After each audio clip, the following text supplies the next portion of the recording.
നമ്മുടെ healthy cooking ചാനലിലേക്ക് എല്ലാവർക്കും സ്വാഗതം.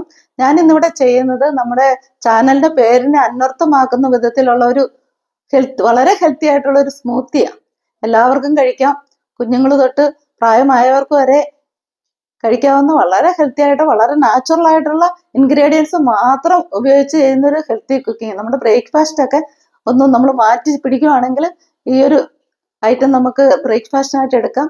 അതുപോലെ വെയിറ്റ് ലോസിനൊക്കെ പ്ലാൻ ചെയ്യുന്നവർക്ക് ഈ ഒരു ഐറ്റം നമ്മുടെ ബ്രേക്ക്ഫാസ്റ്റിൽ നമ്മളൊന്ന് ട്രൈ ചെയ്യുവാണെങ്കിൽ യാതൊരു വിധത്തിലും നമ്മുടെ ഹെൽത്തിനെ അഫക്റ്റ് ചെയ്യാതെ, അല്ല നമ്മുടെ ഹെൽത്തിനെ യാതൊരു വിധത്തിലും ബുദ്ധിമുട്ടുണ്ടാക്കാതെ ഹെൽത്ത് നന്നായിട്ട് കൂട്ടിക്കൊണ്ട് നമുക്ക് വളരെ നറിഷിംഗ് ആയിട്ടുള്ള ഒരു ബ്രേക്ക്ഫാസ്റ്റ് ഐറ്റം ആയിരിക്കും ഇത്. നമ്മുടെ മെയിൻ ഐറ്റം റാഗിയാണ്. വേണമെങ്കിൽ നമുക്കതൊരു റാഗി സ്മൂത്തി എന്ന് നമുക്ക് പറയാം. സാധാരണ നമുക്കറിയാം, യാതൊരുവിധ ഇൻട്രൊഡക്ഷന്റെ ആവശ്യമില്ലാത്ത ഒരു മില്ലറ്റാണ് റാഗി. എല്ലാവർക്കും അറിയാം, നമ്മുടെ കുഞ്ഞുങ്ങൾക്ക് നമ്മൾ ഫസ്റ്റ് സോളിഡ് ഫുഡായിട്ട് കൊടുക്കുന്നത് റാഗി കുറുക്ക് തന്നെയാണ്. മില്ലറ്റ്സ് ഒക്കെ നമ്മുടെ ആരോഗ്യത്തിന് വേണ്ടി കഴിക്കുമ്പോൾ വളരെ ശ്രദ്ധിക്കേണ്ട ഒരു കാര്യം എന്ന് പറഞ്ഞാൽ വളരെ ഫ്രഷ് ആയിട്ട് കഴിക്കുക. സാധാരണ അരി പോലെ നമ്മൾ പൊടിച്ചു വറുത്തൊക്കെ വരുമ്പോൾ അതിൻ്റെ ഒരു ഫുഡ് വാല്യൂ കുറയുക, അതിൻ്റെ ഒരു ക്വാളിറ്റി കുറയുക, ഫുഡ് ക്വാളിറ്റി, ഡയറ്ററി ക്വാളിറ്റി കുറയുക. അതൊന്നും നമ്മൾ ശ്രദ്ധിക്കണം. നമ്മളൊരു ആരോഗ്യത്തിന് വേണ്ടിയാണ് നമ്മുടെ ആഹാര രീതി ഒന്ന് മില്ലറ്റ്സിലേക്ക് കൂടുതൽ ഷിഫ്റ്റ് ചെയ്തിരിക്കുന്നു, അത് കൂടുതലായിട്ട് എടുത്തിരിക്കുന്നു. അങ്ങനെ വരുമ്പോൾ മില്ലറ്റ്സ് നമ്മൾ അരിപ്പൊടി പോലെ അല്ലെങ്കിൽ അരി ഗോതമ്പ് പോലെ വറുത്ത് പൊടിച്ചൊക്കെ എടുക്കാതിരിക്കാനായിട്ട് നമ്മളൊന്ന് ട്രൈ ചെയ്യുക. നമ്മുടെ സ്മൂത്തിക്ക് 1/2 കപ്പ് റാഗി മതിയാകും. ഞാനിവിടെ എടുത്തിരിക്കുന്ന 1/2 കപ്പ് റാഗിയാണ്. ഏകദേശം ഒരു 100-150 ഗ്രാമിന് ഇടയ്ക്കായിട്ട് വരും. അതിൻ്റെ കൂടെ നമ്മൾ ഒരു ചിയാ സീഡ് എടുക്കുന്നുണ്ട്. ചിയാ സീഡ് 1/4 കപ്പ് എന്നുവെച്ചാൽ 4/1, 75-80 ഗ്രാമോളം വരുന്നുള്ളൂ. റാഗി നമ്മൾ 4-5 മണിക്കൂറോളം വെള്ളത്തിൽ നന്നായിട്ട് കുതിർത്തെടുക്കണം. അതുപോലെ ചിയാ സീഡ് ഒരു 3 മണിക്കൂറെങ്കിലും നമ്മൾ കുതിർത്തെടുക്കണം വെള്ളത്തിൽ. ചിയാ സീഡ് ഭയങ്കര പ്രോട്ടീൻ റിച്ച് ആണ്. പക്ഷെ നമ്മൾ ഒരു കാര്യം ശ്രദ്ധിക്കാനുള്ള, ചിയാ സീഡ് എപ്പോഴും നന്നായി കുതിർത്തിട്ട് മാത്രമേ നമ്മുടെ ആഹാരത്തിലേക്ക് ചേർക്കാനായിട്ട് ശ്രദ്ധിക്കണം. ചിയാ സീഡ് നമ്മൾ കുതിർക്കാതെ കഴിക്കുകയാണെങ്കിൽ നമുക്ക് വയറ്റിൽ ചെന്ന് കഴിയുമ്പോൾ അത് വയറ്റിലുള്ള ജലാംശം പെട്ടെന്ന് വലിച്ചെടുത്ത് നമുക്ക് ചിലപ്പം ബുദ്ധിമുട്ടുണ്ടാകുന്നതായിട്ട് കണ്ടിട്ടുണ്ട്. നമ്മളിവിടെ ചിയാ സീഡും റാഗിയും കുതിർത്തെടുത്തിട്ടുണ്ട്. നമുക്ക് ഇനി ഇതൊന്ന് അരിച്ച് കുറുക്കിയെടുക്കണം. റാഗി മാത്രം നമ്മൾ അരച്ചെടുത്ത റാഗി ഒന്ന് അരിച്ചെടുക്കുകയാണ്. നമ്മൾ സാധാരണ കുഞ്ഞുങ്ങൾക്ക് കുറുക്കുണ്ടാക്കുന്ന പോലെ തന്നെ ഇതൊന്ന് ഇച്ചിരി ലൂസായിട്ട് ഉണ്ടാക്കുന്നത്. കാരണം എന്ന് വെച്ചാൽ നമുക്ക് മിക്സിയിൽ അടിച്ചെടുക്കാനൊക്കെ എളുപ്പം നല്ല ലൂസായിരിക്കുന്നതാണ്.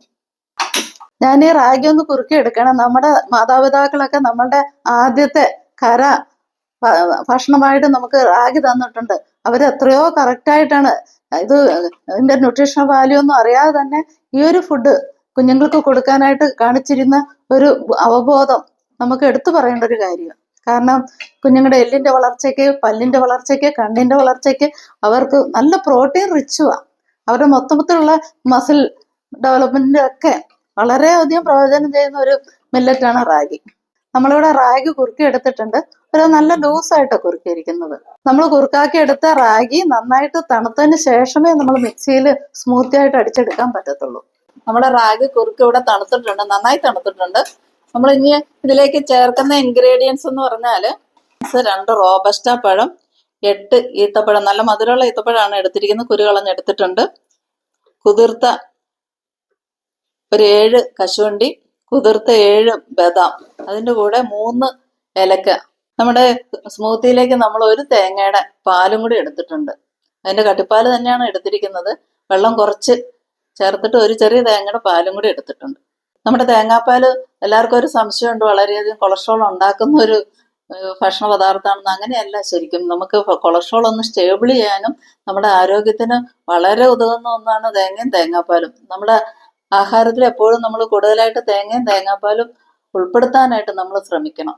നമ്മുടെ ഈ സ്മൂത്തിയുടെ ഒരു പ്രത്യേകത എന്ന് പറഞ്ഞാൽ നമ്മൾ എല്ലാം ഫ്രഷ് ആയിട്ടുള്ളതും നാച്ചുറൽ ആയിട്ടുള്ള ഇൻഗ്രീഡിയൻസ് മാത്രമേ ഉള്ളൂ. നമ്മളുടെ മിക്സിയിലേക്ക് ആദ്യം നമ്മൾ ചേർക്കുന്നത് നമ്മൾ തണുപ്പിച്ചെടുത്ത റാഗിയുടെ കുറുക്കാണ്. ഇതിൽ ഞാൻ പറഞ്ഞിരിക്കുന്ന ഇൻഗ്രീഡിയൻസിന്റെ അളവിൽ ചെറിയൊരു മാറ്റമൊക്കെ വരുന്നതുകൊണ്ട് യാതൊരുവിധ കുഴപ്പമില്ല. നമ്മൾ ഇവിടെ ഒരു 8 ഈത്തപ്പഴമാണ് ഇതിന്റെ ഒരു സ്വീറ്റ്നറായിട്ട് എടുത്തിരിക്കുന്നത്. നാച്ചുറൽ സ്വീറ്റ്നറാണ്. അതൊന്ന് വേണമെങ്കിൽ മധുരം കൂടുതൽ വേണമെന്നുള്ളവർക്ക് കൂടുതലിടാം. അതല്ല ഷുഗർ പേഷ്യൻസ് ഒക്കെയാണ് ഒന്ന് എണ്ണം കുറച്ചിടുന്നതും നന്നായിരിക്കും. നമ്മളിതിലേക്ക് കട്ട് ചെയ്ത റോബസ്റ്റ പഴം ആഡ് ചെയ്യാണ്.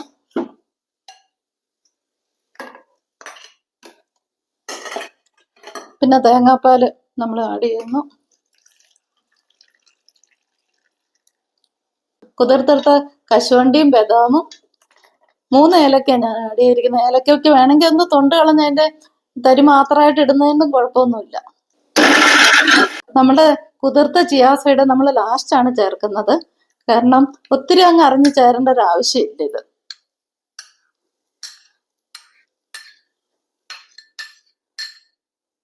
ജസ്റ്റ് ഒരു വട്ടം ഒന്ന് ബ്ലെൻഡ് ചെയ്തെടുത്താൽ മതിയാവും. നമ്മുടെ ഇവിടെ റാഗി സ്മൂത്തി റെഡി ആയിട്ടുണ്ട്. നമുക്ക് റാഗിക്ക് പകരം ഏത് മില്ലറ്റ് വേണേലും ചേർക്കാം. അതുപോലെ തന്നെ തേങ്ങാപ്പാലിന് പകരം പശുവും പാൽ ആകാം. വേറൊരു ടേസ്റ്റ് കിട്ടാനായിട്ട് നമുക്ക് വേണമെങ്കിൽ പുളി കുറഞ്ഞ തൈരും ചേർക്കാനായിട്ട് സാധിക്കും.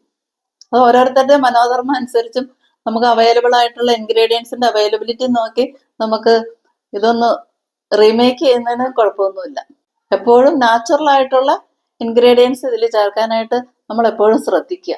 നമ്മൾ ഇതിവിടെ മധുരത്തിനായിട്ട് കൊടുത്തിരിക്കുന്നത് ഈന്തപ്പഴമാണ്. കൂടുതൽ മധുരം ആവശ്യമുള്ളവർക്ക് കൂടുതൽ ഈന്തപ്പഴം ചേർക്കാം. അതുപോലെ തന്നെ നാച്ചുറൽ ഹണിയും ചേർത്ത് ഇതിനെ കൂടുതൽ മധുരമുള്ളതാക്കി തീർക്കാം.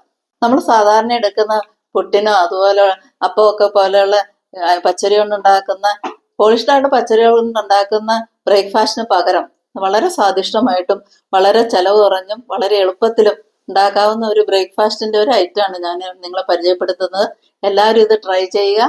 നമ്മുടെ ഹെൽത്തിന്റെ ഉണ്ടാകുന്ന ബെനിഫിറ്റ് നമ്മൾ അനുഭവിച്ചറിയുക.